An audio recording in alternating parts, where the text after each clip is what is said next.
Hi students, welcome to Ashoka academy.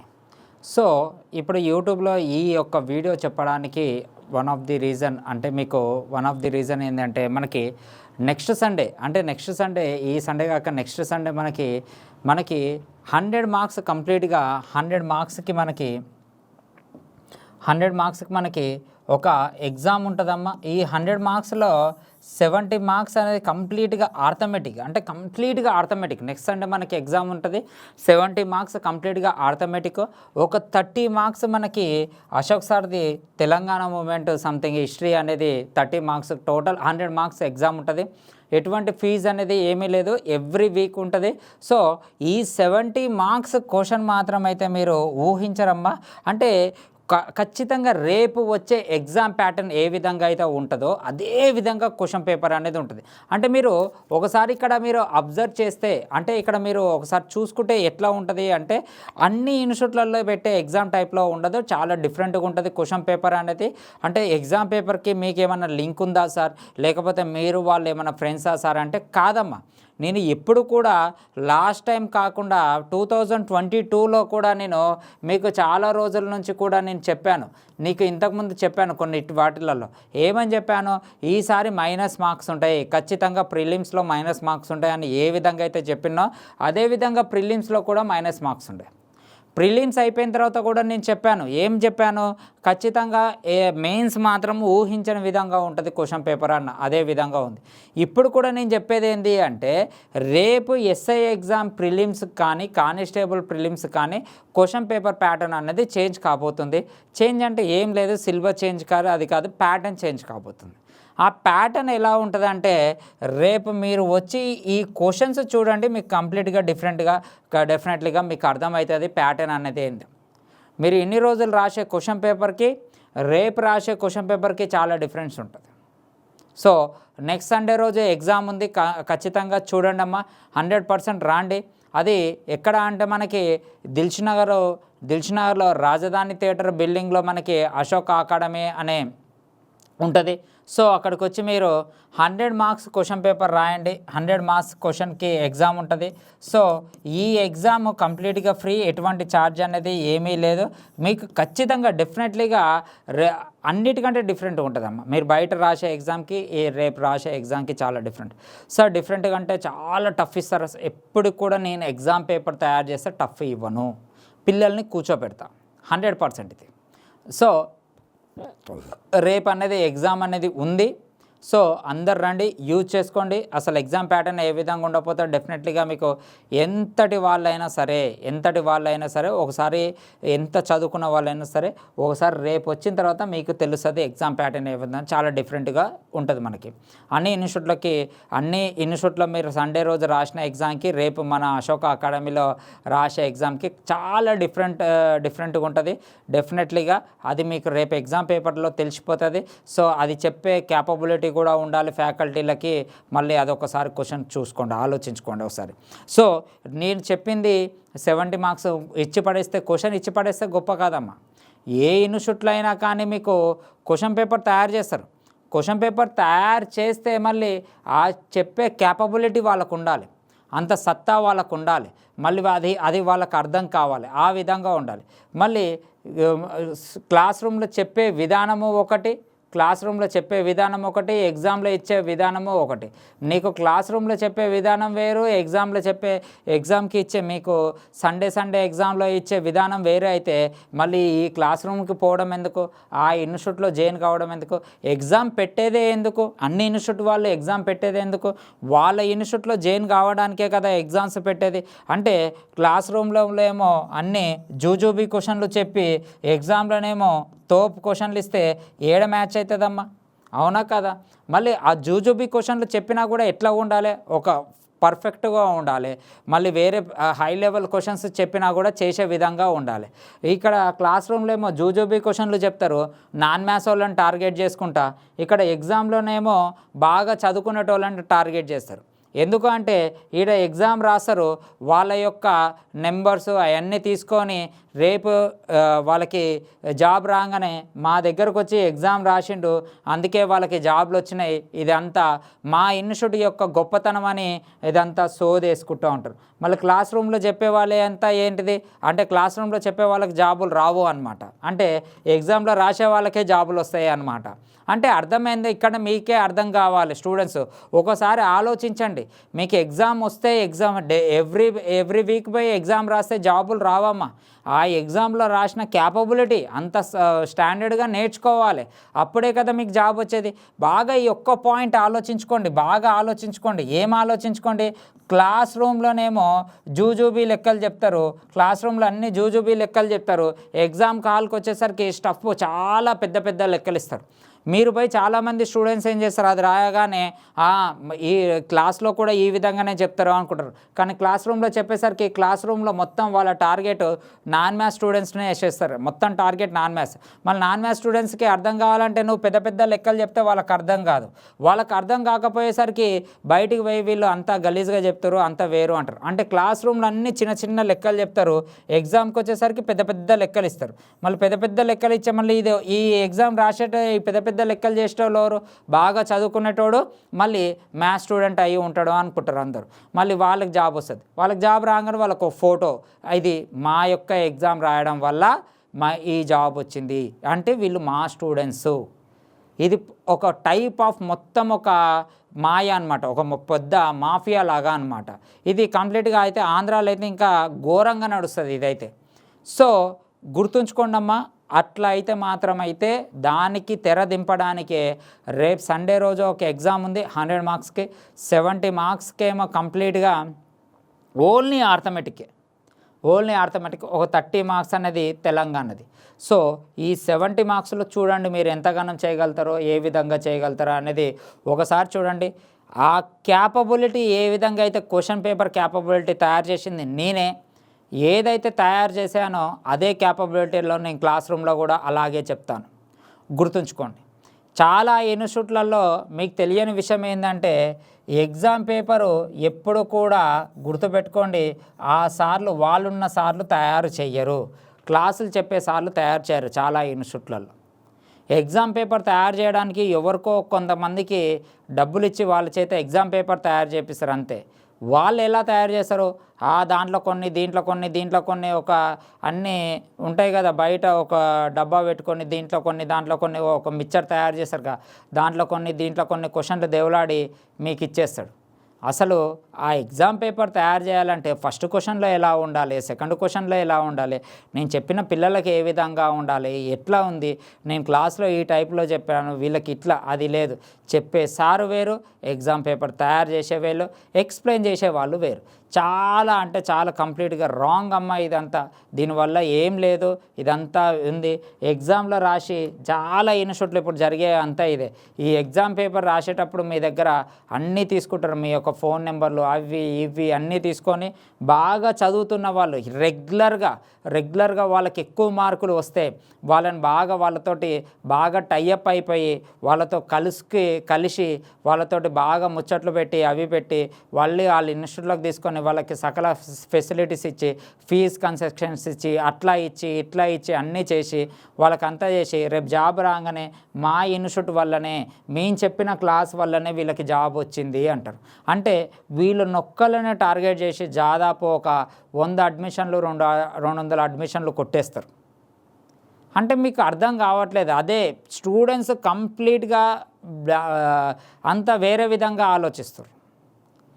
బోర్డును చూసి జాబులను చూసి మీరు జాయిన్ అయితే అది కంప్లీట్గా రాంగ్. అది ఎగ్జామ్ రాసేటోడు వాడు ఏ చెట్లెంబటో ఏ పుట్లెంబటో ఎక్కడనో చదివిండో తెలియదు. వాడు ఎగ్జామ్ అనగానే ఎవరైనా పోయి రాస్తారు, వాడు మా స్టూడెంట్ అనడము తప్పు. వాళ్ళు ఎన్నో చదువుకొని ఉంటారు, మీరు అంతా అదే టార్గెట్. ఎందుకంటే వచ్చే స్టూడెంట్స్ అంతా మీకు ఎన్ని జాబులు వచ్చినాయి, ఇంతకుముందు ఎన్ని జాబులు వచ్చినాయి రాగానే అవే అడుగుతారు. అవే అడిగేసరికి వాళ్ళు అన్నీ చుట్టుముట్టున్న ఫొటోస్ అన్నీ చూపిస్తూ ఉంటారు, సేమ్ అన్నీ అవే అడుగుతారు. ఇంకా సరే ఎగ్జామ్ పెడతారా. మళ్ళీ ఇక్కడ ఇంకొక కండిషన్ ఉంటుందమ్మా. ఇక్కడ ఇంకొక కండిషన్ ఏంటిది అంటే చాలామంది ఎగ్జామ్ పెడతారు, ఇప్పుడు చిన్న ఎగ్జాంపుల్ మీరు సోది అనుకోకుండామ్మా, దీని తర్వాత నేను క్లాస్ చెప్తాను ఈ వీడియోలో, రేపు ఎగ్జామ్ గురించి మాట్లాడుతున్నాను. చాలామంది ఎగ్జాంపుల్ ఇప్పుడు నేను ఈరోజు జాయిన్ అయినా, ఈరోజు గురువారం అనుకో, ఈరోజు జాయిన్ అయినా, వీళ్ళని తీసుకుపోయి ఈడ జరిగిన బ్యాచ్లో వేస్తారు. సండే రోజు ఎగ్జామ్ ఉంటుంది. సండే రోజు ఎవరికి ఎగ్జామ్ పెడతారు? 200 మార్కులు ఉన్న వాళ్ళకి ఎగ్జామ్ పెడతారు. మళ్ళీ 200 మార్కులు అంటే ఏంది? దాంట్లో ఆర్థమెటిక్, రీజనింగ్, ప్యూర్ మ్యాథ్స్ ఇవన్నీ వచ్చి 200 మార్కులకే. ఈ 200 మార్కులు ఏంది? All syllabus.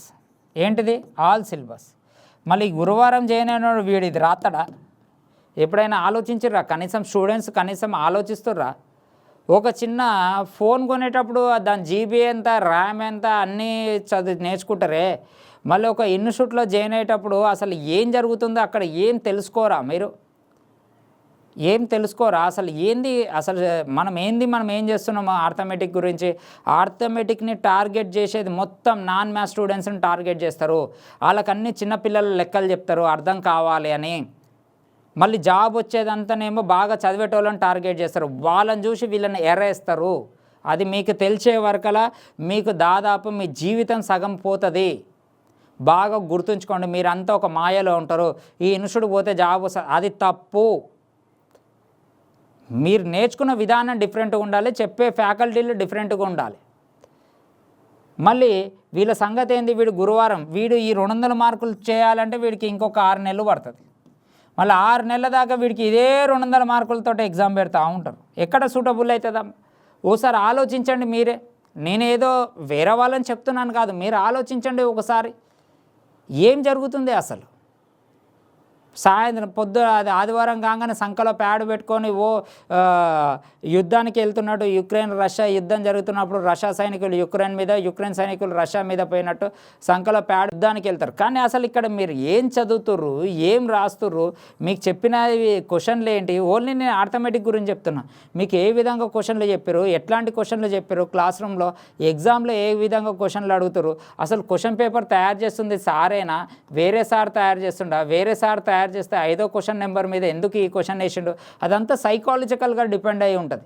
అదంతా తెలియకుండా ఏదో అది రోడ్డు మీద అమ్ముతారు కదా అన్ని మిక్చర్లు కలిపి, దీంట్లో కొన్ని బొంగులు పుట్నాలు అవి ఇవి వేసి మొత్తం మిక్చర్ తయారు చేసి 20 రూపాయలకు తీసుకో అన్నట్టు క్వశ్చన్ పేపర్ ఆర్థమెటిక్ అన్నీ చూస్తుంటే అన్నీ అదే విధంగా ఉంది. అసలు చెప్పే క్వశ్చన్కి, చెప్పే క్లాస్ రూమ్లో ఉన్న క్వశ్చన్లకి మీరు ఇచ్చే ఎగ్జామ్కి అసలు సంబంధమే లేదు. పిల్లగాడు నర్వస్ అయిపోతాడు. ఎందుకు ఇదంతా ఎందుకు జరుగుతుంది మాఫియా అంటే? జాగ్రత్త గుర్తుపెట్టుకున్నామా, ఒక న్యూ స్టూడెంట్ వస్తే ఫస్ట్ వాడు అదే మీరు చేస్తున్న పెద్ద పొరపాటు. సార్ ఫస్ట్ మీకు ఎన్ని జాబ్స్ వచ్చినాయి? Point number 1. Second, sir exams పెడతారా? ఎప్పుడైతే ఇవి కంటిన్యూస్గా అడుగుతారో వాళ్ళని వీటి మీదనే టార్గెట్ వేస్తారు అందరు. అంటే ఫస్ట్ రాగానే జాబ్స్ ఎన్ని రాగానే అనగానే మీరు ఎప్పుడైతే ఆఫీస్ రూమ్లోకి వాటిలోకి ఎంట్రీ కాగానే అన్ని పోస్టర్లు ఉంటాయి. వాడోడో తెలుసా మీకు? జాబ్ వచ్చినోడు ఓడో నీకు తెలుసా? ఇప్పుడు నేను కూడా పోయి దిగుతా, ఒక 3-4 ఎస్ఐని పెట్టుకొని ఇట్లా నేను కూడా ఫ్యాకల్టీ అంటే ఎవరైనా ఫోటో ఇస్తాడు. ఇప్పుడు నేను పోయినా కూడా కేసీఆర్ నాకు ఫోటో ఇస్తాడు, నేను పోయినా నాకు రేవంత్ రెడ్డి ఫోటో ఇస్తాడు. అనగానే నేను రేవంత్ రెడ్డి క్లోజా? ఎట్లా అట్లెట్లా? నేను పోగానే ఒక 3-4 ఎస్ఐలు ఇంకొక ఫోటో దిగాలి, ఒక సెల్ఫీ అంటే ఇస్తారు, అయిపోయిందా? ఇంకా నా వల్ల జాబ్ వచ్చినట్టే నా వాళ్ళకి, నా వల్ల జాబ్ వచ్చినట్టే నా వాళ్ళకి. మీరు ఎప్పుడైతే ఇది అడుగుతుర్రో వాళ్ళు అదే మిమ్మల్ని టార్గెట్ వేస్తారు. ఎప్పుడైతే మీరు ఈ ఎగ్జామ్స్ గురించి అడుగుతారో అదే టార్గెట్ వేస్తారు. కానీ ఆ ఎగ్జామ్ చేస్తే ఎలా ఉండాలి? ఒక యూస్ఫుల్గా ఉండాలి. ఎక్కడా లేదమ్మా, నేను చాలా చోట్ల చూసిన, ఎక్కడ యూస్ఫుల్ లేదు. చెప్పే విధానం వేరు, ఇచ్చే ఎగ్జామ్ వేరు, బిహేవియర్ వేరు. సో ఈ అన్నిటికీ ఒక పరిష్కారం లాగా ఈ సండే రోజు ఎగ్జామ్ పెడుతున్న మొత్తం 70 మార్క్స్కి అనేది ఎగ్జామ్ ఉంటుంది. ఓన్లీ ఆర్థమెటిక్కి ఒక 30 మార్క్స్కి తెలంగాణ మూమెంట్ ఉంటుంది. కంప్లీట్గా ఎగ్జామ్ ప్యాటర్న్లో, అంటే రేపు వచ్చే ఎగ్జామ్ ప్యాటర్న్ లాగా ఆస్పాసన ఉండేటట్టు పెడుతున్నాం. మీరు కొత్త అనుభూతి అనేది కలుగుతుంది ఈ ఎగ్జామ్ రాస్తే. ఎటువంటి ఛార్జెస్ అనేవి లేవు, ఏం లేదు. ఇది మాకేం లాభమా అంటే మీ యొక్క కొత్త వాళ్ళు ఆలోచించే, అంటే నా యొక్క టార్గెట్ ఏంటంటే పిల్లల యొక్క ఆలోచన చేంజ్ కావాలి, ఒక ఇన్స్టిట్యూట్ని సెలెక్షన్ చేసుకునే విధానం చేంజ్ కావాలి, చదివే విధానం చేంజ్ కావాలి. మీరు చేంజ్ అయితే ఆటోమేటిక్గా నేను చేంజ్ అవుతా. అప్పుడు నేను కూడా కొత్త లెక్కలు చెప్తా. మీరు చేంజ్ కాకపోతే 2012లో ఏవైతే చెప్తుండో అదే రాసుల మొత్తము బై అదే రాసుల సంఖ్య చెప్తుండో. 2012లో ఏమైతే చెప్పిండో PTR/100 అదే PTR/100 చెప్తుండో. 2012లో 14లో ఏమైతే చెప్పిరో 110/100 110/100 అవే చెప్తారు ఇప్పుడు కూడా. ఇవి పెట్టుకొని మీరు పోతే ఏమి కాదు. ఆ ఇన్స్టిట్యూట్లో జనం ఎక్కువ ఉన్నారు, అక్కడికి పోతే వస్తాయి అవన్నీ సోది. అవి తర్వాత తెలుస్తుంది మీకు. ఆ యొక్క వేదన మీకు ఎప్పుడు తెలుస్తుంది అంటే ఆ వేదన మీకు దాదాపుగా మీకు ఎగ్జామ్ రాసి ఒక 10 మార్కులు 20 మార్కులతో పోయి ఒక 3 సంవత్సరాలు టైం వేస్ట్ చేసి ఒక ₹1,00,000 ₹1,50,000 అనవసరమైన ఖర్చులు పెట్టి తర్వాత ఇది కాదురా ఎగ్జామ్ ఇన్ని రోజుల నుంచి చదివిందంతా బూడిద, అసలైనది మళ్ళీ నెక్స్ట్ టైం చదవాలనే ఆవేశంతో ఉంటారు చూసినా వాడికి అర్థమవుతుంది. కొత్తగా ఉడుకు రక్తంతో వస్తాడు చూసినావా, నేను ఏదో సాధించాలి హైదరాబాద్ కానీ వాడికి అర్థం కాదు. వాడు ఎంత చెప్పినా వేస్ట్. వాడికి బుక్కులు ఏ విధంగా కొంటాడు తెలుసా? వాడు బాహుబలిలో ప్రభాస్ శివలింగం మోసుకొని పోతాడు కదా, ఇట్లా అట్లా బుక్ షాప్ పోగానే arithmetic book, reasoning book, Telangana అన్ని బుక్కులు మోసుకొని ఇట్లా శివలింగం మోసుకొని పోయి చిన్నప్పుడు మనకి ఇప్పుడు స్కూళ్ళు స్టార్ట్ అవుతాయి కదా, మనం ఒకటేసారి 10th క్లాస్ బుక్కులు మన పేరెంట్స్ తీసుకొని వస్తారుగా, అట్లా బుక్ స్టాల్కి పోగానే అన్ని బుక్కులు కట్ట కట్టుకొని రూముకి తీసుకొస్తాయి. ఇవన్నీ తీసుకుపోయి ఒక సెల్ఫ్లో పెట్టేసి ఇక కథం 3వ రోజు దియ్యడు, 5 రోజుల మురిపం మాత్రమే ఉంటుంది వాళ్ళది. ఇదంతా ఎందుకు చెప్తున్నంటే మీకు ఖచ్చితంగా మోటివేషన్ గురించి ఆలోచించుకోండి బాగా. GS అనేది మీకు ఖచ్చితంగా GS అనేది గ్రూప్ 2 లెవెల్లో చదవాలి. ఏదైనా కానీ ఇప్పుడు అది PC ఎగ్జామ్ అయినా కానీ గ్రూప్ 2 లెవెలే చదవాలి. ఆర్థమెటిక్ అనేది ఖచ్చితంగా SSC CGLs లెవెల్లో క్యాట్ లెవెల్లో చదవాలి.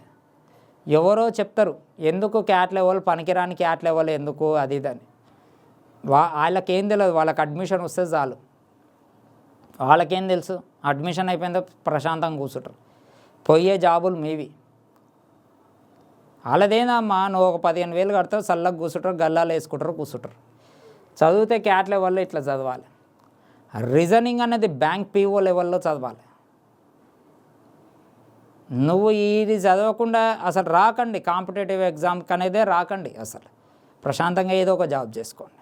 సో నెక్స్ట్ సండే రోజు మనకి 100 మార్కులకు ఎగ్జామ్ ఉంది. ఎవ్వరు మిస్ కాకండి. డెఫినెట్గా ఒక కొత్త అనుభూతి అనేది కలుగుతుంది. ఓకేనా? ఇంతసేపు సార్ ఏదో సోది చెప్పిండ్రు అది ఇది అనుకోకండి.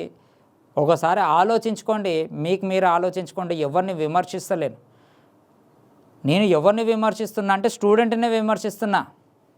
అందరు ఫ్యాకల్టీలు, డైరెక్టర్లు అందరూ చాలా గొప్పోళ్ళు. వాళ్ళ టార్గెట్ వాళ్ళు రీచ్ అయిపోయారు. వాళ్ళ టార్గెట్ ఏంది? అడ్మిషన్స్. వాళ్ళు రీచ్ అయిపోతారు. నేను విమర్శించేది స్టూడెంట్స్ని మాత్రమే. స్టూడెంట్సే మొత్తం తప్పు చేసేదంతా స్టూడెంట్సే. గుర్తుపెట్టుకోండి. అర్థం కాలేదు అంటే నేర్చుకోండి, కానీ అర్థం కాలేదని దాన్ని వదిలేసారంటే నువ్వు కాంపిటేటివ్ ఎగ్జామ్కి సూటబుల్ కాదు. ఒక లెక్క చెప్తారు, అర్థం కాలేదు, అది నీ మిస్టేక్, లేదా కొంచెం అర్థమయ్యేటట్టు చెప్పాలి అంతే. అర్థం కాలేదని ఆ లెక్కను స్కిప్ చేసినావంటే అది నీ మిస్టేక్, ఎవ్వరు మిస్టేక్ కాదు. ఆ మిస్టేక్ నువ్వు చేస్తున్నావు అనే వాళ్ళు నీకు అర్థం కావాలని చిన్న చిన్న లెక్కలు చెప్తారు. నీకు మొత్తము 3 పంగనాముల విభూతులు రాస్తారు మీకు అన్నిటికీ. అర్థమైందా? ఎక్స్లు వైలు అనుకుంటా ఫార్ములాలు వేసుకొని చూశాను. చాలామంది బుక్కులు చూశాను. ఒక్కొక్క లెక్క 6 స్టెప్పులు 7 స్టెప్పులు 10 స్టెప్పులు ఎక్స్లు వైలు ఫార్ములాలు. అవి పనికిరావు తమ్ముళ్ళు. మరీ మొత్తుకొని చెప్తున్నా, అవి పనికి రావు. రేపు ఎగ్జామ్లో పనికి రావు. అట్లాంటిది నేర్చుకున్న దానికంటే ఊరికి వెళ్ళండి, ఏదైనా బిజినెస్ చేసుకోండి, పొలం ఉంటే వ్యవసాయం చేసుకోండి, ఏదైనా ప్రైవేట్ జాబ్ చేసుకోండి. అవి చెయ్యకండి. ఓకేనా? సో నెక్స్ట్ సండే రోజు ఎగ్జామ్ ఉంది మనకి. ఈ నెక్స్ట్ వచ్చే సండే, ఈరోజు మనకి 2nd or 3rd అనుకుంటా, 3rd. సో నెక్స్ట్ సండే రోజు ఎగ్జామ్ ఉంది. ఆ రోజు మనకి అశోక అకాడమీలో ఎగ్జామ్ ఉంది. సో ఖచ్చితంగా అందరు రండి. ఎటువంటి ఫీజు అనేది లేదు, 100 మార్క్స్కి ఉంటుంది. ఓకేనా? సో ఇంతసేపు సోది అనుకోకుండా కొన్ని లెక్కలు చెప్తాను చూడండి అమ్మ. యావరేజెస్, మామూలుగా యావరేజెస్ ప్రాబ్లమ్స్ చెప్తాను చూడండి. క్వశ్చన్ ఏమన్నాడు, 50 మంది విద్యార్థులు ఉన్న ఒక తరగతిలో సారీ అమ్మ, రైట్. ఇక్కడ చూడండి, ఇక్కడ క్వశ్చన్ ఏమన్నాడో ఒకసారి చూడండి. ఇంకా నేను చెప్తున్నా కదమ్మా, ఇట్లా అన్నీ ఎస్ఎస్సి సిజిఎల్స్ లెవెల్లో ఉంటాయి క్వశ్చన్స్, ఇట్లనే ఉంటాయి. ఇవన్నీ రాసుల మొత్తంపై రాసుల సంఖ్య వేస్తే పనికిరావు ఎగ్జామ్లో. క్వశ్చన్ ఏమన్నాడు, ఒక వ్యక్తి తన లైబ్రరీ కొరకు 50 పుస్తకాలను కొన్నాడు. లైబ్రరీ కొరకు ఏమన్నాడు, 50 పుస్తకాలను కొన్నాడు. ఒకవేళ 76 పుస్తకాలు అధికంగా ఖర్చు చేసి ఉంటే, ఒకవేళ 76 పుస్తకాలు అధికంగా ఖర్చు చేసి ఉంటే 14 పుస్తకాలు అధికంగా కొని ఉండవచ్చు. దీనివల్ల పుస్తకం యొక్క సగటు ధర ₹1 తగ్గింది. పుస్తకం యొక్క సగటు ధర ₹1 తగ్గింది. అయితే ఆ వ్యక్తి 50 పుస్తకాల యొక్క సగటు ధర ఎంత అని క్వశ్చన్ ఇచ్చింది. దీన్ని 2-3 తరికలలో చేయొచ్చు. ఫస్ట్ తరిక ఏంది అంటే, ఈ 76 కదా, అంటే ఇదంతా 76, 50 + 14 ఎంత, 64. ఈ 64 పుస్తకాలకి అన్నిటికీ ₹1 తగ్గినట్టే కదా, అన్నిటికీ ₹1 అంటే 64 + 64 మొత్తం ఎంత అయింది, 130, 140. ఈ 140 అంతా మొత్తం భరాయించింది ఎవరు, ఈ 14 పుస్తకాలు. సో యావరేజ్ ఎంత, 10. సో ఈ యావరేజ్ 50 పుస్తకాలది కూడా వస్తుంది. సో ఆన్సర్ ఎంత, 50.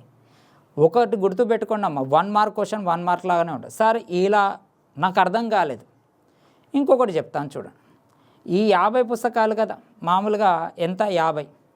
ఈ ₹76 బాగా గుర్తుపెట్టుకోండి, ₹76. ఈ ₹50కి 50 పుస్తకాలకి ఒక్కొక్కటికి ₹1 తగ్గింది కదా, అంటే ₹50. 76 + 50 మొత్తం ఎంత, ₹126. అంటే ఈ ₹126 ఈ 14 పుస్తకాలు బరాయిస్తున్నాయి. అంటే ఇప్పుడు ఈ 14 పుస్తకాల యొక్క యావరేజ్ ఎంత, ₹9. అంటే ప్రజెంట్ ₹9 అనమాట. ఈ ₹9 ఎప్పుడైంది, ₹1 తగ్గినప్పుడు అయింది. అంటే ప్రజెంట్ ₹9 తగ్గింది, ₹9 అయింది. అది ఆ 9 ఎప్పుడైంది, ₹1 తగ్గినప్పుడు అయింది. మళ్ళీ ₹1 తగ్గినప్పుడు 9 అయిందంటే ఫస్ట్లో యావరేజ్ 10 అన్నట్టే కదా. సో అదే చెప్తున్నా, ఎప్పటికైనా క్వశ్చన్లు ఇంతకు మించి 1 మార్క్ క్వశ్చన్ 1 మార్క్ లాగానే ఉండాలి ఎప్పటికైనా. సో ఇవన్నీ మనకి ఎప్పుడు అర్థమవుతుంది, ఒక చాప్టర్ని దాదాపు ఇంట్రడక్షన్ అనేది మనకి దాదాపుగా ఒక ½ అన్ అవర్ 1 అవర్ బాగా వింటే ఈ క్వశ్చన్లు అనేది మనకు అర్థమవుతుంది. మీ బ్రెయిన్లలో ఇంకా రాసుల మొత్తము బై రాసుల సంఖ్యనే ఉంటే మనం ఏం చెయ్యలేమమ్మా. ఎందుకంటే అంత తొందరగా ఇవి స్ట్రైక్ కావు. రేపు ఎగ్జామ్లో వచ్చే ఇలాంటి క్వశ్చన్లు వస్తే ఇవి రాసుల మొత్తము బై రాసుల సంఖ్యకి సూటబుల్ కాదు. ఇది ఎప్పుడు వచ్చింది, ఎస్ఎస్సి ఎగ్జామ్స్కి వచ్చింది ఈ క్వశ్చన్. నేను అందుకే చెప్తున్నా, రేపు సండే ఎగ్జామ్కి రండి, మీకు ఖచ్చితంగా ఒక డెఫినెట్లీగా ఒక మంచి అనుభూతి అనేది కలుగుతుంది. ఓకేనా, రైట్. నెక్స్ట్ క్వశ్చన్ చూద్దాం. ఇక్కడ ఇది చూడండి అమ్మా, 50 మంది విద్యార్థులు ఉన్న ఒక తరగతిలో 30 మంది విద్యార్థుల యొక్క సగటు ఎత్తు 160 సెంటీమీటర్లు. మిగిలిన విద్యార్థుల యొక్క సగటు ఎత్తు 165 సెంటీమీటర్లు. అయితే తరగతిలో విద్యార్థుల సగటు ఎత్తు ఎంత, తరగతిలో విద్యార్థుల యొక్క సగటు ఎంత అంటే టోటల్ ఎంత అంటున్నాను. అంటే ఈ 30 మంది దగ్గర యావరేజ్ ఎంత ఉందంటమ్మా, ₹160 ఉందంట. నేను అన్ని రూపీస్ లెక్కనే అనుకుంటా. ఈ 20 మంది దగ్గర, మిగతా 20 మంది దగ్గర యావరేజ్ ఎంత ఉందంటమ్మా, ₹165 ఉందంట. అయితే 50 మంది దగ్గర యావరేజ్ ఎంత అని క్వశ్చన్ ఇస్తున్నాం. ఇక్కడ మీరు ఇక్కడ అబ్జర్వ్ చేయాల్సింది ఏంది, ఇక్కడ చాలామంది స్టూడెంట్స్ అదే చెప్తున్నా కదమ్మా, నాన్ మ్యాథ్స్ వాళ్ళని టార్గెట్ చేసి ఏం చేస్తాడు, ఇక్కడ నాన్ మ్యాథ్స్ వాళ్ళని టార్గెట్ చేసి రాసుల మొత్తము బై రాసుల సంఖ్య వేస్తారు. అది ఈరోజు ఏడవుతుందమ్మా పాపం పిల్లగాళ్ళకి. అదే చెప్తున్నా మీకు, ఎగ్జామ్లో క్లాస్లో చెప్పే లెక్కలు వేరు, ఎగ్జామ్లో ఇచ్చే లెక్కలు వేరు. మీ సండే ఎగ్జామ్లో ఇచ్చిన లెక్కలు కూడా వేరు. ఎందుకంటే క్వశ్చన్ పేపర్ తయారు చేసేది ఒకళ్ళు, క్లాస్ చెప్పేది ఒకళ్ళు. ఏడ సూటబుల్ అవుతుంది పిల్లలకి?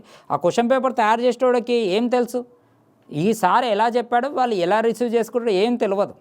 చాలా ఇన్స్టిట్యూట్లు అవే జరుగుతాయి, పెద్ద ఇన్స్టిట్యూట్లు అని పేరు చెప్పుకున్న పెద్ద ఇన్స్టిట్యూట్లు అని. అయితే ఇక్కడ జాగ్రత్తగా వినండి, ఎప్పుడైనా యావరేజ్ అందరి దగ్గర ఈ 30 మంది దగ్గర ₹160 ఉంది, ఈ 20 మంది దగ్గర 165 ఉంది. అంటే ఖచ్చితంగా యావరేజ్ 160 కన్నా ఎక్కువగానే ఉంటుంది. అంటే అందరి దగ్గర యావరేజ్ ₹160 ఉంది. అంటే వీళ్ళ దగ్గర 160 ఉంది, వీళ్ళ దగ్గర 160. వీళ్ళకన్నా వీళ్ళ దగ్గర ఎంత ఎక్కువ వచ్చింది, వీళ్ళకన్నా వీళ్ళ దగ్గర ఎంత ఎక్కువ ఉంది, ₹5 ఎక్కువ ఉంది. ఎన్ని రూపాయలు ఎక్కువ ఉంది, ₹5 ఎక్కువ ఉంది. మళ్ళీ ₹5 ఎంతమంది దగ్గర ఎక్కువ ఉంది? 20 మంది దగ్గర ఉంది. యావరేజ్ యొక్క కాన్సెప్ట్ ఏంది? ఎక్కువ వచ్చిన డబ్బులు ఎవరు పంచుకోవాలి? అందరూ పంచుకోవాలి. అదే యావరేజ్ కాన్సెప్ట్. ఇదంతా మనకి ఎప్పుడు అర్థమవుతుంది? కంప్లీట్గా క్లాసెస్ అనేది ఒక 200 క్వశ్చన్స్ 150 క్వశ్చన్స్ విన్నప్పుడు అర్థం. అయితే ఇదంతా అందరూ పంచుకోవాలంటే అందరూ ఎంతమంది? 50 మంది. ఇది 1 ఇది 10 ఇది 1 ఇది 2 సో మన యావరేజ్ ఎంత? 162 రూపీస్. చూడండి ఇది ఎంత ఈజీగా వచ్చిందో ఇక్కడ మనకి. ఎప్పటికైనా దీన్ని ఈ విధంగా కూడా చేయొచ్చు. 160 165 యావరేజ్ ఎంత? 62. ఈ యావరేజ్ ఒక దానికంటే ఎక్కువ ఉండాలి, ఒక దానికంటే తక్కువ ఉండాలి. ఇది రేషియో ఎంత? ఇది 3. ఇది రేషియో ఎంత? 2. అంటే 3:2. మనుషుల యొక్క రేషియో ఎంత? 3:2. చూసిరా, ఆప్షన్ త్రూ కూడా చేయొచ్చు. ఈ లెక్కని దేని త్రూ చేయొచ్చు? ఆప్షన్ త్రూ కూడా చేయొచ్చు. ఇట్లా నేర్పియాలి పిల్లలకి. ఒక్కొక్కసారి చూడగానే ఇట్లా టక్క టక్క టక్క టక్క ఆన్సర్లు పెట్టవచ్చు. ఈ సోది అంతా చేయకుండా కూడా డైరెక్ట్గా ఆన్సర్లు పెట్టవచ్చు. ఈ క్వశ్చన్ ఇచ్చిండు, ఇది నువ్వు రాసుల మొత్తము బై రాసుల సంఖ్య వేస్తే ఏడైతుంది? వాడికి ఇది ఒక్కటే తెలుసు. ఈ విధంగా చేయొచ్చు. ఇట్లా ఆప్షన్ త్రూ డైరెక్ట్ చేయొచ్చు. ఆప్షన్ త్రూ ఏంది? ఇప్పుడు ఈ 2 రేషియోస్ 3:2 కదా మనుషుల రేషియో. మన మనుషుల రేషియో 3:2 వచ్చింది కదా. అంటే ఈ విధంగా నేర్పియాలి పిల్లలకి. అప్పుడే కదమ్మా వాళ్ళకి జాబ్ వచ్చే అవకాశం ఉంది. సార్ నువ్వు 1000 మందికి కోచింగ్ ఇస్తే 1000 మందికి జాబ్ వస్తుందా? 5000 మందికి కోచింగ్ ఇస్తే 5000 మందికి జాబ్ వస్తుందా? మళ్ళీ 5000 మందికి ఇస్తే 5000 మందికి జాబ్ వస్తుందా? మళ్ళీ అక్కడ ఉండే పోస్టులు మనకి దాదాపు తిప్పి కొడితే 600 700. మళ్ళీ 5000 మంది మిగతా వాళ్ళు రాంగ్ అంటే అది రాంగ్ అమ్మ. మనము ఇచ్చే చదువు రిసీవ్ చేసుకున్న వాళ్ళకే జాబ్ వస్తుంది. అందరూ రిసీవ్ చేసుకుంటే ఒకవేళ 5000 మంది అప్పుడు ఏంది? ఆ మిగతా వాళ్ళు వేరే వేరే జాబులలో కొట్టేసుకుంటూ వెళ్ళిపోతారు. ఒక జాబ్ కాకపోతే ఇంకొక జాబ్. అలా నేర్పియాలి పిల్లలకి. ఓకేనా? రైట్. నెక్స్ట్ క్వశ్చన్ చూద్దాం. ఇక్కడ క్వశ్చన్ ఏమి ఇచ్చిందమ్మా? నేను చిన్న ఒక పాట చెప్తున్నామ్మా. దీంట్లో ఒక పెద్ద పాట కాదు, చిన్న పాట. 1250 రూపాయల సగటు ధరలో మహేష్ 3 షర్ట్లు కొన్నాడు. అంటే 3 షర్ట్లు అంటే 3 మెంబర్సే అనుకుంటా. 3 మెంబర్స్ దగ్గర యావరేజ్ ఎంత ఉందమ్మా? 1250 ఉంది. అయితే మళ్ళీ కొన్నాను 1250 రూపాయలతో మహేష్ 3 షర్ట్లు కొన్నాను. 1450 రూపాయల ధరతోటి మరో 2 షర్ట్లు కొన్నాను. అంటే మళ్ళీ 1450 రూపాయలతో ఇద్దరు ఉన్నారు. అయితే ఇక్కడ క్వశ్చన్ ఏమంటుండు? ఆ 5 షర్ట్ల యొక్క ధర ఎంత అంటుండు. అంటే 5 మెంబర్స్ యొక్క యావరేజ్ ఎంత అంటుండు. నేనే ఆల్రెడీ మీకు చెప్పేశాను. ఏమన్నా యావరేజ్ మినిమం ఎంత ఉంటుంది? 1250 ఉంటుంది. అంటే యావరేజ్ మినిమం ఎంత ఉంటుంది? 1250 కంటే ఎక్కువ ఉంటుంది. ఆప్షన్లో 1250 కంటే తక్కువ ఉండేవి ఏవి కూడా ఆన్సర్లో కావని అర్థం. దీనికంటే ఇది ఎంత ఎక్కువ ఉంది? 200 ఎక్కువ ఉంది. ఈ 200 అనేది ఎంతమంది పంచుకోవాలి? ఎంతమంది దగ్గర ఎక్కువ ఉంది? 2 మెంబర్స్ దగ్గర ఎక్కువ ఉంది. ఇది అంతా ఎక్కువ వచ్చిన డబ్బు ఎంతమంది పంచుకోవాలి? అందరూ పంచుకోవాలి. అందరూ అంటే ఎంతమంది అమ్మా? 5 మంది. నేను షెట్లు అన్న ప్లేస్లో మొత్తం రూపీస్ మనుషులే అనుకుంటాను, గుర్తుపెట్టుకోండి. ఇది 5 1s 5 40s సో 80. అంటే 1250 + 80 ఎంత అవుతుంది? 1330 అవుతుంది. సో మన ఆన్సర్ ఎంత? 1330. ఆప్షన్ నెంబర్ బి అన్నమాట. సో ఎంత ఈజీగా ఉందమ్మా ఇది, పెద్ద ప్రాబ్లం ఏంది? ఇప్పుడు చూడండి అమ్మా, ఇదే 1250 1250 ఇది ఎంత అవుతుంది? 1450. యావరేజ్ ఎంత వచ్చింది మనకి? 1330 అవుతుంది. అవునా కదా? 0 అనేది క్యాన్సిల్ అయిపోతుంది. అన్నిట్లో 0 క్యాల్కులేషన్ చేయాల్సిన అవసరం లేదు. దీనికి డిఫరెన్స్ ఎంతమ్మా? 12. దీనికి డిఫరెన్స్ ఎంతమ్మా? 8. ఇదేమవుతుంది? 4 3s 4 2s. సో మనకి ఇక్కడ మ్యాచ్ అయిపోయింది కదా. అంటే మీరు ఇలా చేస్తూ ఉండాలి. ఇది చాలా ఈజీగా అసలు చూడండి, అసలు మీకు మిరాకిల్ లాగా ఉంటుంది. ఇట్లా ఈ రాసుల సంఖ్య ఏందమ్మా? 7 ఉంది. అదే అంతా రాసుల మొత్తం బై రాసుల సంఖ్య 7 ఉంది. నేను అదే అంటున్నా, మనము ఒక గురువు ఏ విధంగా అయితే చెప్తాడో స్టూడెంట్స్ కూడా అదే విధంగా ఆలోచిస్తారు. అవునా కదా? రైట్. నెక్స్ట్ క్వశ్చన్ చూద్దాం. ఇక్కడ చూడండి, ఇక్కడ ఏమి ఇచ్చిండు? చాలా ఇంపార్టెంట్ క్వశ్చన్ అమ్మ. ఇది కూడా ఎస్ఎస్సి సీజిఎల్స్కి వచ్చింది. ఒక తరగతిలో 80 మంది విద్యార్థులు కలరు. దాంట్లో 60% మంది బాలికలు. 60% మంది బాలికలు. The average weight of the boys is 58 kgs అంట. అంటే బాయ్స్ యొక్క బాలుర్ల యొక్క సగటు బరువు 58 kgs, గర్ల్స్ యొక్క సగటు బరువు 52 kgs. చిన్న మిస్టేక్ పడ్డదమ్మా.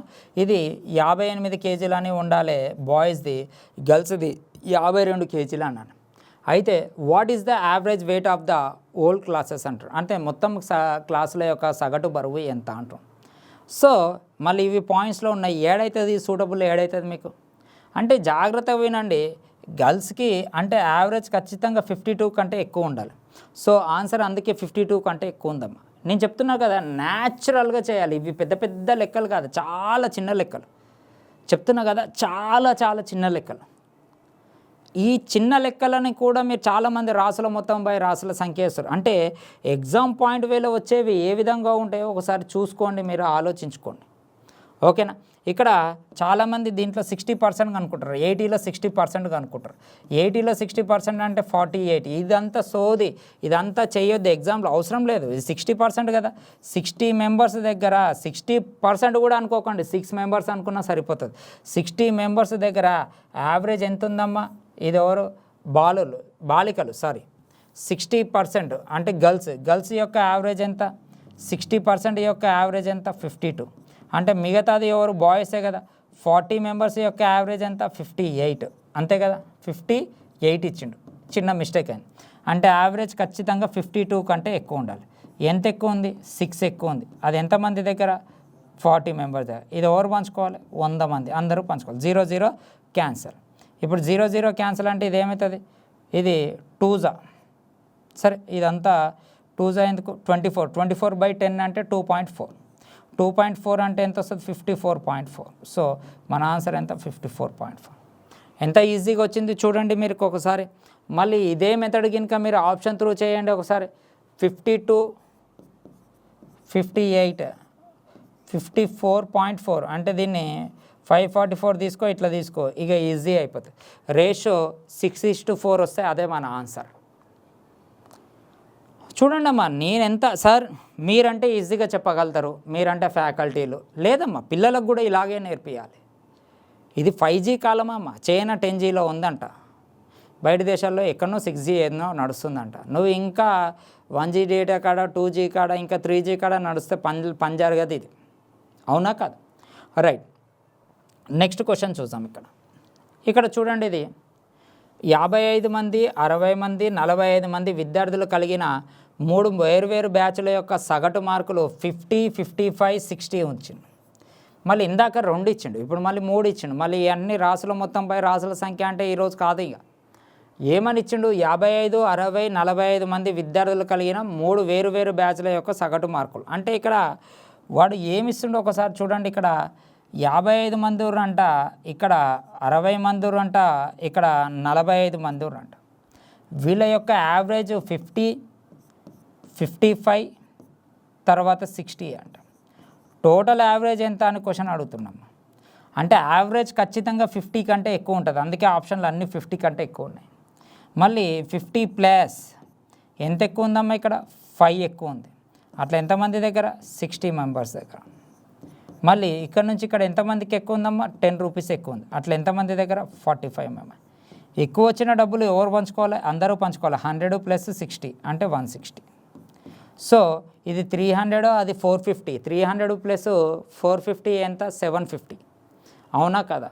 అంటే 50 plus 750 divisible by 160. 160, 60 cancel, 16 1s 16 4s. అంటే మన ఆన్సరు 54 పాయింట్ చేంజ్లో వస్తుంది. ఆప్షన్లో ఏడు ఉందమ్మా, ఒక్కటే ఒక ఆన్సర్ ఉంది, ఆన్సరు 54.68. ఇది నిజంగా మీకు నిజంగా కనుక మీరు మనస్ఫూర్తిగా ఒకసారి నాకు చెప్పకపోయినా, నన్ను పొగడకపోయినా, లేకపోతే నన్ను తిట్టుకున్నా సరే, కానీ ఒకసారి మనస్ఫూర్తిగా మీరు రాసుల మొత్తము బై రాసుల సంఖ్య చేసి చూడండి. నేనేదో గొప్పగా సాధిస్తున్నా, ఏదో చేస్తున్నా అనే యాటిట్యూడ్ తోటి చెప్తలేనమ్మా. మీరు చేస్తుంది తప్పు అని చెప్తున్నా, నేను అర్థం చేసుకోండి అంతే. మీరు చేస్తుంది తప్పు అని చెప్తున్నా, మీరు ఆలోచించే విధానం రాంగ్ అని చెప్తున్నా, మీరు చదివే ప్రొసీజర్ కరెక్ట్ కాదు అని చెప్తున్నా. నేను అందరూ అంటలేను, కొందరు అంటున్నా. మళ్ళీ ఎక్కడ కాంట్రవర్సీ క్రియేట్ చేస్తలేనమ్మా, నేను నిజం చెప్తున్నా. నిజం ఎప్పుడైనా కాంట్రవర్సీతోటే ఉంటుంది, అది అబద్ధం ఎప్పుడైనా కానీ ప్రశాంతంగా ఉంటుంది, సాప కింద నీరులాగా పాక్కుంటూ పోతుంది.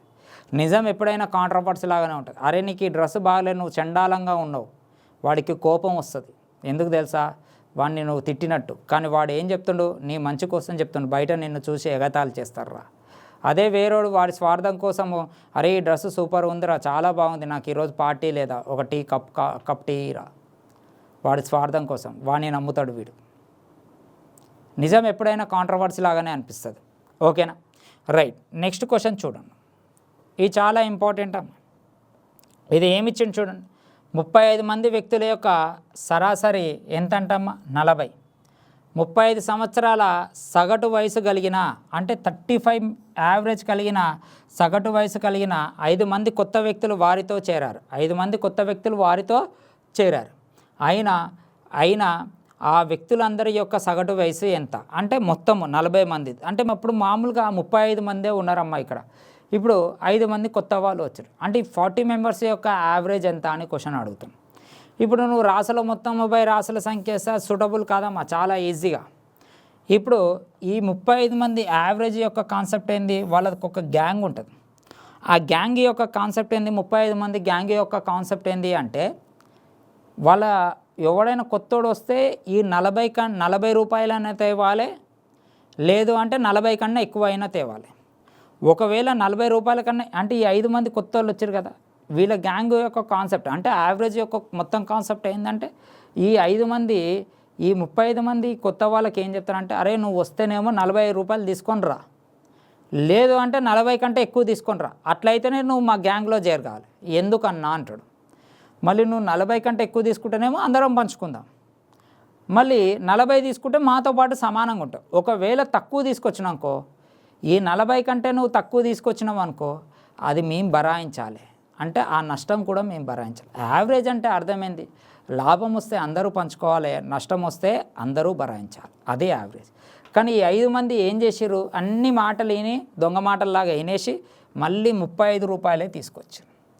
అంటే ఇప్పుడు వీళ్ళకంటే వీళ్ళు ఎన్ని రూపాయలు తక్కువ తెచ్చారు, 5 రూపాయలు తక్కువ తెచ్చారు. అంటే ఒక్కొక్కడు 5 రూపాయలు తక్కువ తెచ్చారు. అట్లా ఎంతమంది, 5 మంది. అంటే 5 మంది 5 రూపాయలు తక్కువ తెచ్చారు, అంటే 25 రూపాయలు తక్కువ వచ్చారు.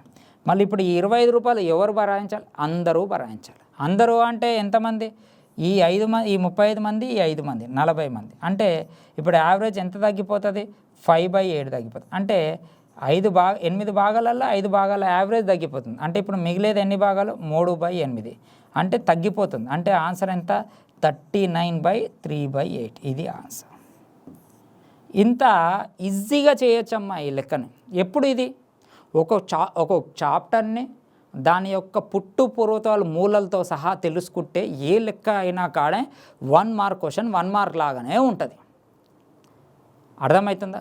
నేను జీపీఓలకే, మన ఇన్స్టిట్యూట్లో ఉన్న జీపీఓలకే ఒక రేంజ్లో రోజు జరిగే లైవ్ అంతా అది జీపీఓలకే, వాళ్ళకే అలాంటి క్వశ్చన్లు చెప్తున్నా, నార్మల్ క్వశ్చన్స్ అవి. అంటే ఒకసారి ఆలోచించుకోండి ఎస్ఐకి ఏ లెవెల్లో ఉంటాయి అనేది. ఓకేనా, ఇదంతా నార్మల్ క్వశ్చన్సే అమ్మా ఇవి కూడా. ఒకసారి చూడండి, ఒక గ్రంథాలయంలో సగటు ఆదివారాలలో 510 మంది, మిగిలిన దినాలలో 240 మంది విద్యార్థులు సందర్శిస్తారు. శనివారంతో మొదలయ్యి 30 దినాలు కలిగిన నెలలో ఒక రోజుకి గ్రంథాలయానికి వచ్చే సందర్శకుల సరాసరి ఎంత అని క్వశ్చన్ వేసిండమ్మా. ఇది 2016లో ఎస్ఐకి వచ్చిన క్వశ్చన్, ఇది తెలంగాణ ఎస్ఐకి వచ్చిన క్వశ్చన్ ఇది. ఒకసారి మీరు ఇక్కడ అబ్జర్వ్ చేయండి, ఫస్ట్ రోజు శనివారం అయింది అంటే 7వ తారీఖు ఆదివారమే కదా, 7కి ఆదివారం అయితే 14 ఆదివారమే, 21 ఆదివారమే, 28 ఆదివారం. ఒకసారి అర్థం చేసుకోండి, ఇక్కడ ఫస్ట్ శనివారం కదా, 1వ తారీఖు శనివారం వస్తుంది, 2వ తారీఖు ఆదివారం వస్తుంది, మళ్ళీ 2కి ఆదివారం వచ్చిందంటే 8కి ఇంకొక ఆదివారం వస్తుంది, 16కి ఇట్లా 21, 28 అంటే మొత్తము 1, 2, 3, 4, 5 సంథింగ్ ఏదో. అంటే ఎప్పుడైనా శనివారంతో మొదలైతే ఎన్ని ఆదివారాలు ఉంటాయి, మొత్తము 5 ఆదివారాలు ఉంటాయి. అంటే ఈ 5 మంది దగ్గర యావరేజ్ ఎంత ఉందంట, 210 రూపాయలు ఉందంట. అంటే మొత్తం 5 మంది పోతే ఇంకెన్ని మంది, 25 మంది దినాలని నేను నెంబర్స్ లాగా అనుకుంటున్నా. 510, ఇదేంటిది 510, 510 అంటే ఇది 240, అవునా కదా. అంటే యావరేజ్ ఖచ్చితంగా 240 ఉంటుంది. యావరేజ్ ఖచ్చితంగా ఎంత ఉంటుంది, 240 కంటే ఎక్కువ ఉంటుంది. 240 ఎంత ఎక్కువ ఉంది, 270 ఎక్కువ ఉంది. ఎంతమంది దగ్గర? 5 మంది దగ్గర. ఎక్కువ ఉన్న డబ్బులు ఎవరు పంచుకోవాలి? అందరూ పంచుకోవాలి. అందరూ అంటే 30. అంటే ఇప్పుడు ఈ 0 0 క్యాన్సల్, ఇది 1 జా, ఇది 9 జా, అంటే 45. 240 + 45 ఎంత? 285. నువ్వు రాసుల మొత్తము బై రాసుల సంఖ్య చేసి ఇంత ఈజీగా చెయ్యి లెక్కని చూస్తాను నేను. నువ్వు నాకు చెప్పాల్సిన అవసరం లేదమ్మా. నీ మనసుకి నువ్వు ఏదో కాంప్రమైజ్ అయ్యి, నీ మనసులోకి ఏదో కాంప్రమైజ్ అవుతున్నట్టు ఫీల్ కాకు. నేను బాగానే నేర్చుకుంటున్నా, అది నీకే పిడి అవుతుంది. అది నేను అందరూ రాసుల మొత్తం బై రాసుల సంఖ్య చేస్తున్నారని నేను అంటలేను, కొందరి గురించి చెప్తున్నాను నేను. ఓకేనా? రైట్. నెక్స్ట్ క్వశ్చన్ చూద్దాం. ఈ క్వశ్చన్ చాలా అద్భుతంగా ఉంటుంది. సో ఒకసారి వినండి. ఈ క్వశ్చన్ ఏమంటుండు? 16 వేరువేరు పుస్తకాల యొక్క సగటు ధర 18 రూపాయలు అంట.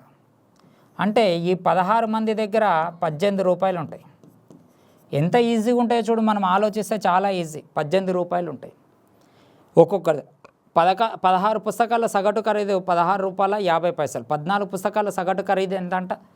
14 పుస్తకాల యొక్క సగటు ఖరీదు ఎంత? 16 రూపాయల 50 పైసలు. అయితే మిగిలిన 2 పుస్తకాల ధర ఒకదాని ధర కంటే ఒకదాని ధరలో 50% అంట. అంటే మిగతా 2 బుక్స్ ఉంటాయంట. ఈ బుక్స్ అంట ఒక దానిలో 50% ఉంటుందంట. ఒక దానిలో 50% ఉంటుందంట. అయితే ఆ 2 పుస్తకాల యొక్క ధర ఎంత అని క్వశ్చన్ వేసిన. అసలు నాకు దీంతో అవసరమే లేదమ్మా. చాలా ఇప్పుడు చూడండి, చాలామంది రాసుల మొత్తం బై రాసుల సంఖ్య, నేను అంతే చెప్తున్నా. నేను ఎంత యాటిట్యూడ్ తోటి అయితే చెప్తున్నా, మీరు ఎగ్జామ్లో కూడా అంతే యాటిట్యూడ్ తోటి చేయాలి. నాకు ఎంత కాన్ఫిడెన్స్, మీరు బల్బ్ అనుకోండి ఏమైనా, నాకు ఎంత కాన్ఫిడెన్స్ ఉందో మీకు కూడా అంతే ఉండాలి. ఇది ఎట్లా వస్తాయి ఇవన్నీ? ఒక గురువు ఏ విధంగా అయితే చెప్తాడో స్టూడెంట్స్ కూడా అదే విధంగా ఆలోచిస్తారు. అవునా కదా? నేనేం చెప్పిన యావరేజ్ యొక్క కాన్సెప్ట్ ఏంది? యావరేజ్ యొక్క కాన్సెప్ట్ ఏంది? మీకు మామూలుగా యావరేజ్ యొక్క కాన్సెప్ట్, గ్యాంగులో ఎంతమంది అయితే ఉంటారో వాళ్ళ దగ్గర ఎన్ని రూపాయలు అయితే ఉన్నాయో నెక్స్ట్ వచ్చే వాళ్ళ దగ్గర కూడా అన్నే రూపాయలు ఉండాలి. గ్యాంగ్ యొక్క కాన్సెప్ట్. అయితే ఇక్కడ 16 మంది దగ్గర ఒక్కొక్కళ్ళ దగ్గర ఎన్ని రూపాయలు ఉన్నాయంటే 18 రూపాయలు ఉన్నాయంట. దాంట్లో 14 మంది దగ్గర యావరేజ్ ఎంత ఉందంట? 14 మంది దగ్గర యావరేజ్ ఎంత ఉందంట? 14 మంది దగ్గర యావరేజ్ ఎంత ఉంది? ఈ 16 మంది దగ్గరనేమో 18 రూపాయలు ఉంది. 14 మంది దగ్గర రాగానే యావరేజ్ ఎంత అయింది? 16 రూపాయల 50 పైసలు అయింది. 1 రూపాయిన్నర తగ్గిపోయింది. ఎంత తగ్గిపోయింది? రూపాయిన్నర. ఎందుకు తగ్గిపోయింది? ఈ ఇద్దరు ఏం చేసిరు? ఈ 2 పుస్తకాలు అంటే ఈ 16లో ఈ 2 పుస్తకాలు కూడా ఉన్నాయిగా. ఈ 2 పుస్తకాల వాళ్ళ దగ్గర కూడా 18 రూపాయలు ఉన్నట్టే కదా ఆ 2 పుస్తకాల దగ్గర. అంటే వాళ్ళు బయటికి వెళ్ళిపోయేటప్పుడు వాళ్ళ 18 రూపాయలు వాళ్ళు తీసుకుపోయింది కాక దీంట్లోకెళ్ళి ఒక 2 పుస్తకాలు మైనస్ అయినాయి. ఇద్దరు మైనస్ అయిపోయారు. ఈ ఇద్దరు బయటికి పోతూ వాళ్ళ 18 రూపాయలు వాళ్ళు బయటికి తీసుకొని వెళ్ళిపోయారు. వాళ్ళు వెళ్ళిపోతూ ఏం చేశారంటే ఈ 14 మంది దగ్గర నుంచి 1 రూపాయిన్నర దొంగతనం చేశారు. అంటే 14 మంది దగ్గర నుంచి ఒక్కొక్కరి దగ్గర నుంచి రూపాయిన్నర దొంగతనం చేశారు. అంటే ఒక్కొక్కరి దగ్గర నుంచి రూపాయిన్నర దొంగతనం చేసిన అంటే 14 × 1.5 అంటే ఎంత వస్తుంది? 714 అంటే 21 రూపీస్ వస్తుంది. అంటే ఇప్పుడు ఎంత? 36 + 21 అంటే ఆ 2 పుస్తకాల యొక్క ఖరీదు ఎంతమ్మా? 57 రూపీస్. అంటే 2 పుస్తకాలు కూడితే 57 రూపీస్ రావాలి. 57 రాలే. Option number C. అంటే ఇంత న్యాచురల్గా చేయాలి. యావరేజెస్ అయినా కదా, అసలు ఆర్థమెటిక్కే ఇంత న్యాచురల్గా చేయాలి. అసలు వైశాల్యాలు కూడా ఇంతే న్యాచురల్గా చేయొచ్చు. ఏరియాస్ అసలు అదైతే ఇంకా ఎక్స్ట్రాడినరీగా చేయొచ్చు. ఏరియాస్ నేను చెప్తున్నా కదా, ఒక గురువు ఎంత అడ్వాన్స్డ్గా ఉంటాడో అందరు స్టూడెంట్స్ కూడా అంతే అడ్వాన్స్డ్గా ఆలోచిస్తారు. ఎందుకంటే వాళ్ళ గురువు ఏ విధంగా అయితే ఆలోచిస్తుండో స్టూడెంట్స్ కూడా అదే విధంగా ఆలోచించడానికి ట్రై చేస్తారు. మీరు అదే రాసుల మొత్తం బై రాసుల సంఖ్య వేస్తే మాత్రం అయితే సూటబుల్ కాదు. గుర్తుకుంచుకోండి, మనకి ఈ నెక్స్ట్ వచ్చే ఆదివారము 100 మార్కులతోటి ఎగ్జామ్ ఉంది. దయచేసి అందరు రండి. మీరు ఊహించిన దానికంటే మంచిగా ఉంటుంది పేపర్. ఒక కొత్తగా ఆలోచిస్తారు. రేపు నేను చెప్తున్నా కదా, ఈ సండే రోజు నేను పెట్టే ఎగ్జామ్ పేపర్ నేనే తయారు చేసిన. నేను పెట్టే ఎగ్జామ్ పేపర్ తోటి రేపు రాబోయే ఎగ్జామ్ పేపర్లు అన్ని ఇన్స్టిట్యూట్లో ఎగ్జామ్ పేపర్ ప్యాటర్న్ చేంజ్ కాబోతుంది. రేపు మీకు సండే రాసే ఎగ్జామ్ పేపర్ ప్యాటర్న్ అనేది చూసిన తర్వాత అన్ని ఇన్స్టిట్యూట్లో ఎగ్జామ్ పేపర్ ప్యాటర్న్ అనేది చేంజ్ కాబోతుంది, గుర్తుంచుకోండి. ఓకేనా, చాలా బాగుంటుంది. సో సండే రోజు రండి, అందరికీ ఫ్రీ, ఎటువంటి ఫీజు అనేది లేదు. ఒకసారి ఆలోచించుకోండి అమ్మ. థ్యాంక్ యూ అమ్మ, థ్యాంక్ యూ వెరీ మచ్. అందరికీ all the best. Next Sunday రోజు అందరం కలుసుకుందాం. Thank you very much.